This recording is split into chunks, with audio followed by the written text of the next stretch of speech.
All right, boys and girls, so far in reading class, we have learned about drama. In our drama, we have our stage direction, which I have right up here. Stage direction. Mrs. Moore and Miss Miranda are having a dance contest in Mrs. Sakaria's classroom.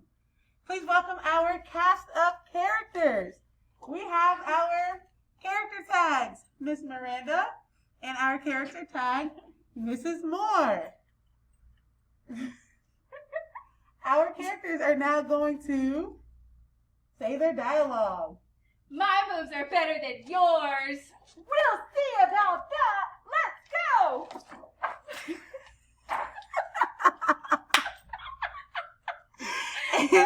And that, ladies and gentlemen, is our example of a very short drama.